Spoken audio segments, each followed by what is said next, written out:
السلام علیکم دوستو، جیسا کہ آپ سب جانتے ہیں کہ ہم ہر ماہ ایک بیماری کو فوکس کرتے ہیں اور اس سے بچنے کی تدابیر اختیار کرتے ہیں۔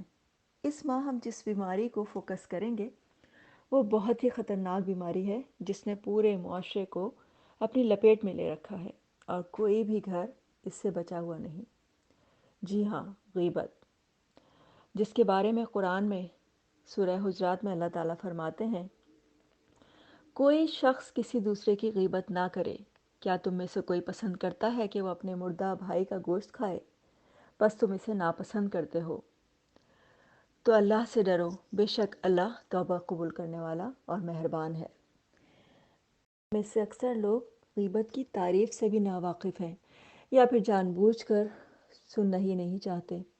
کسی نے نبی صلی اللہ علیہ وآلہ وسلم سے غیبت کے بارے میں پوچھا تو آپ صلی اللہ علیہ وآلہ وسلم نے جواب دیا، اپنے مسلمان بھائی کی غیر موجودگی میں اس کے بارے میں ایسی بات کہنا جو کہ اس کے سامنے کی جائے تو اسے بری لگے، غیبت ہے۔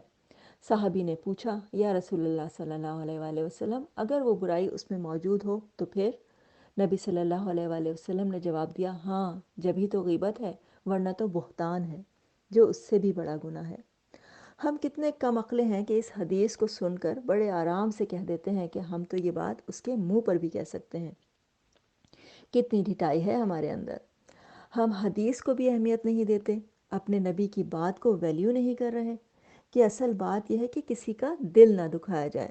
جس شخص کی غیبت کی جاتی ہے وہ خود اپنی صفائی پیش کرنے کے لیے موجود نہیں ہوتا۔ اس کے برعکس اگر کسی محفل میں کسی مسلمان بھائی کی غیبت کی جا رہی ہو اور آپ اس کی عزت کا دفاع کریں تو آپ بے حد ثواب کے حامل ہوں گے۔ غیبت ایک ایسی بیماری ہے جس نے ہر گھر کو اپنی لپیٹ میں لے رکھا ہے۔ ہم اسی سنگینی کو سمجھ نہیں پا رہے اور زبان کے چٹخارے کی خاطر اپنے عاقبت کو ملیا میٹ کر رہے ہیں۔ آپ ذرا غور کریں کہ دن میں کتنی بار ہم غیبت کرتے ہیں اور اس سے ہم کو کیا فائدہ ہوتا ہے۔ ہم آخر کیوں اپنی محنت سے کمائی ہوئی نیکیاں دوسروں کو آرام سے دے دیتے ہیں؟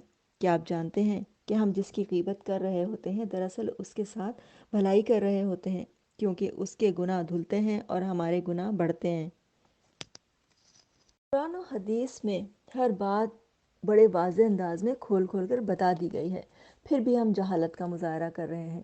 بعض اوقات دوسروں کی غیبت کرنا ہمارا مشغلہ بن جاتا ہے اور ہم ہر ایک کو اس کی لپیٹ میں لے لیتے ہیں، حالانکہ ہمارے دین نے ہم کو پردہ پوشی کا حکم دیا ہے کہ اگر کسی کا عیب بھی پتہ چل جائے تو اس پر پردہ ڈال دو، ذکر بھی نہ کرو۔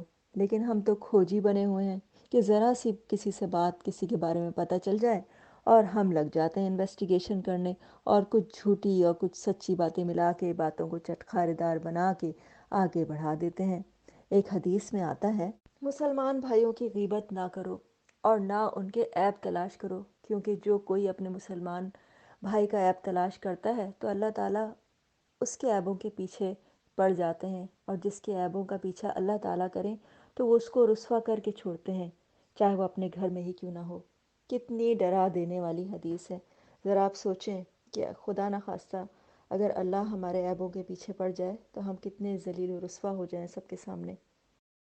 سوال یہ پیدا ہوتا ہے کہ اس بیماری سے چھٹکارا کیسے حاصل کیا جائے؟ اگرچہ کہ بیماری ہماری پرانی ہے مگر اللہ تعالیٰ نے ہر بیماری کا علاج رکھا ہے۔ آپ کی ذرا سی کوشش آپ کو کامیاب بنا سکتی ہے۔ بس آپ ٹھان لیں کہ آج کے بعد آپ کسی کے بارے میں کوئی ایسی بات نہیں کہیں گے جو کہ اگر اس کے سامنے کی جائے تو اسے بری لگے، اور اگر آپ سے کوئی کسی کی برائی کر رہا ہو تو آپ کو بھی اپنے اندر اتنی ہمت پیدا کرنی ہوگی کہ اس شخص کو روک دیں کہ چلو کوئی اور بات کرتے ہیں، یا پھر خود ہی موضوع بدل دیں۔ شروع میں آپ کو دشواری ہوگی، لیکن جلد ہی آپ محسوس کریں گے کہ اس شخص نے آپ سے دوسروں کی برائیاں کرنی چھوڑ دی ہیں۔ اس طرح اس شخص کی اس عادت کو چھڑوانے کا صحرا بھی آپ کے سر جائے گا۔ ہمارا دین کتنا پیارا ہے، ہر صورت میں ہماری بھلائی چاہتا ہے۔ اس نے ہم کو 2 صورتوں میں غیبت کرنے کی اجازت بھی دی ہے۔ جی ہاں، ایک یہ کہ اگر کوئی کہیں پہ رشتہ کرنے جا رہا ہے اور آپ ان کے بارے میں جانتے ہیں کہ لڑکا بد کردار ہے یا دوسری اخلاقی برائیاں اس کے اندر ہیں یا وہ چوری کرتا ہے، تو اس صورت میں آپ کا فرض ہے کہ آپ لڑکی والوں کو ضرور اس سے مطلع کریں۔ یہ غیبت نہیں کہلائے گی۔ اور دوسری صورت یہ ہے کہ اگر کسی پہ ظلم ہو رہا ہو تو وہ کسی لائر کو یا کسی کاؤنسلر کو یا کسی اور کو جو کہ اس کا پرابلم سالو کر سکے ضرور اپنے ظلم کی داستان سنا سکتا ہے۔ چلیں انشاءاللہ پھر اگلے پروگرام میں پھر ملاقات کریں گے، تب تک کے لیے اللہ حافظ۔